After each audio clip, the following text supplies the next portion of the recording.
I know it's been a while since I last went ahead and picked up the camera. I think it's been closer to about a month or two. And for summertime, that's definitely not how I wanted to do things. But a lot has been happening behind the scenes, like... Alright, so I don't know how much you guys can hear me, but we're on the side of the highway right now. And holy the tire literally I was literally driving normally, tire just dismounted from the rim, and hopefully there's no front end damage. Okay, good, nothing too crazy, but the rim is probably destroyed from the rear because I can literally see it red. I don't know how well it's picking up on the camera, but yeah, what a great start to the morning.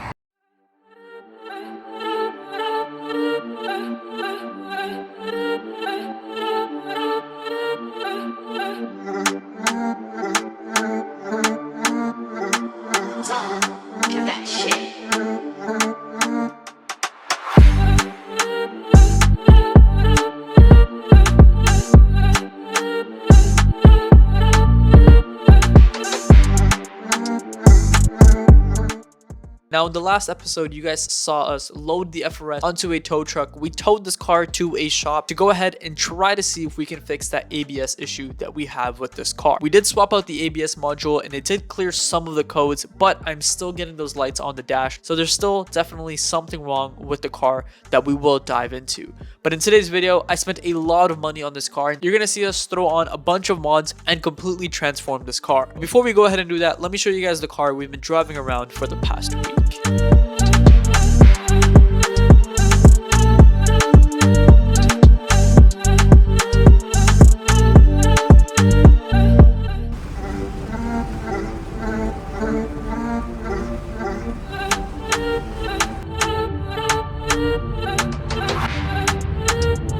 Right here is the interior of the car. This is obviously where you spend the most time. One thing I really do hate about Ford in general is their whole entire setup they have over here. I don't like the screen. I don't like the user interface of the screen. Honestly, in my opinion, the iDoing head unit is better than this. It says it has CarPlay. I've tried to connect my phone and it just doesn't even work. So I really don't like their system. And it's not just the Mustang. I've been to other Fords as well. I'm not a fan of their whole entire user interface. I think that definitely needs to be upgraded. But other than that, the interior looks great. This steering wheel is so much bigger than the FRS. And then something that I didn't even know, down here, there is a couple of different modes you can go on. So right now I'm looking at the steering mode. There's sport, there's comfort, there's normal. Obviously I like to keep it on sport. And then we have 5 different modes right over here. We have normal, we have sport plus, we have track, we have drag strip. Drag strip is actually one of my favorites. And then we have snow/wet, which I haven't got to use. But this mode right here is so much fun. And if you guys haven't been in a Mustang before, I definitely would recommend you guys trying out this mode. And then we have all these buttons like the hazard lights right over here. We also got traction control, all these buttons. This is something I really do like. And then of course we have an actual handbrake. We don't have an electronic handbrake like all the newer cars do. But other than that, I've been loving this car. I've been loving driving this car for the past couple of days, and I definitely do want one. But yeah, guys, I definitely do want a Mustang in the future. It may not be now. It may be when I'm like super old, but a Mustang is definitely where it's at. And I do have to give respects to this car. Obviously, this car isn't the top of the line Mustang. Obviously, I know this specific model isn't like the best, but I definitely wouldn't mind getting myself into one of these.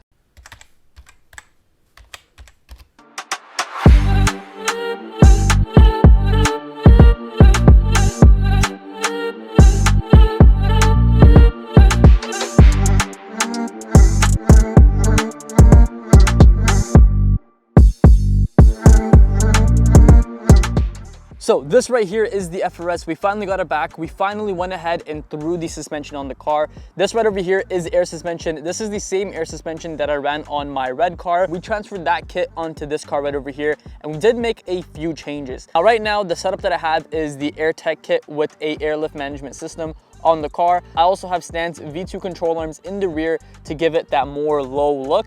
And then also something we did a little bit differently this time is this time we added on adjustable end links in the front. Now I didn't have that in my last car, and my last car honestly drove really bad without them. I think it was definitely something really good to add if you are doing any type of suspension setup, is to get those aftermarket adjustable end links. Now the exact kit that I'm running, I will have linked down below. I believe it is the white line adjustable end links, but this right here is how the car is looking. And honestly, it's looking pretty good. The car is two-tone and it has a bunch of different colors going on.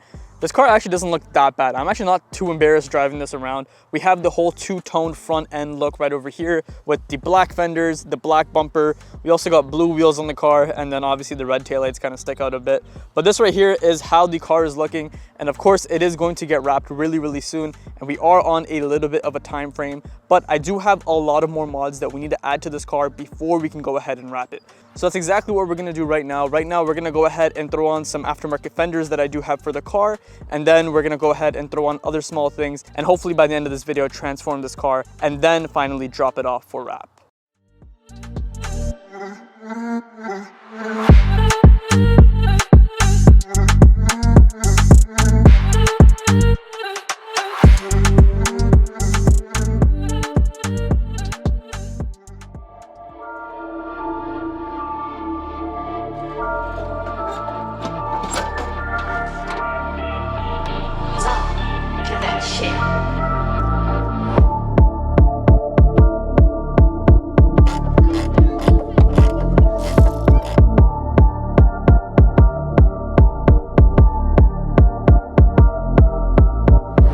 I just quickly want to take a moment out of today's video to go ahead and talk to you guys about Aero. This brand right over here, I want to give them a huge shout out because they went ahead and sent us out an electric pump for the car. And if I had this earlier, I wouldn't have had that issue with the FRS, as you guys saw in the beginning of the video, where the tire came off of the wheel. Now this wireless smart electronic pump right over here, it's something that I would recommend every single one of you to go ahead and purchase. This is something you should keep in your car, whether you drive a stance car, whether you drive a normal car. This can definitely save you a lot of money, and this can also help your car be a bit more safe. So definitely go ahead and check these guys out. This pump right over here, not only does it do tires, it also has a bunch of settings on here like a basketball, soccer ball, bike tires, and a bunch of different modes that you can pretty much use. Go ahead and definitely check them out. It will be linked down below. Thank you guys so much for sending out this product, and I'm definitely going to be using this a ton.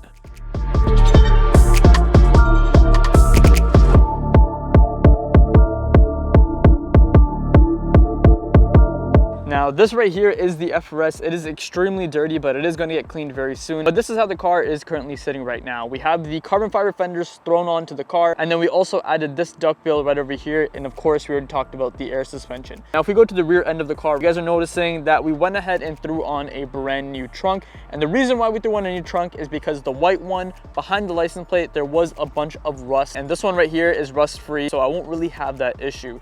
This trunk we got from my boy Zuffer. We got it for completely free, and he had an extra one chilling in his garage. And when I mentioned that I was looking for a trunk, he went ahead and gave me this. And this trunk, we matched it with this duckbill. This duckbill is actually one of my favorite duckbills for the FRS BRZ 86. In my opinion, it honestly just looks really good, and it is super aggressive. So that's pretty much what's going on with the rear end right over here. It's not complete. There is definitely going to be more mods. But moving on to the front of the car, these are the carbon fiber fenders, and these are about 10 millimeters wider than the OEM fenders. So with these fenders, the car is a little bit more wider in the front, and then it has the small little vent right over here, which I really like the design of. Now, although these fenders look really nice, these fenders were a pain to install. That's why half the install was cut off video. We ran into a lot of issues just getting these fenders on the car. Now, I did spend a lot of money on these fenders, and I'm really disappointed in Saibon because these fenders are somewhere from $1,500 to $2,000. And if you're spending that much money on fenders, at least have them fit the car properly.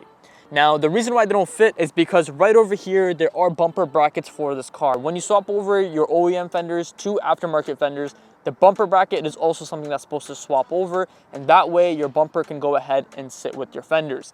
As you guys can see right now, my bumper is sticking out and there's no way for me to push it in. So my bumper kind of just looks like this right now. Now I am gonna get this fixed later on, but for the next couple of days, I'm going to have a small bumper gap right over here, which is going to suck. Now I did my best to go ahead and modify the bracket so the bumper fits, and with everything I've tried, it still doesn't fit properly. Moving on to other issues I have with this fender. If you guys look over here, you might be able to see that my door was rubbing against this fender right over here.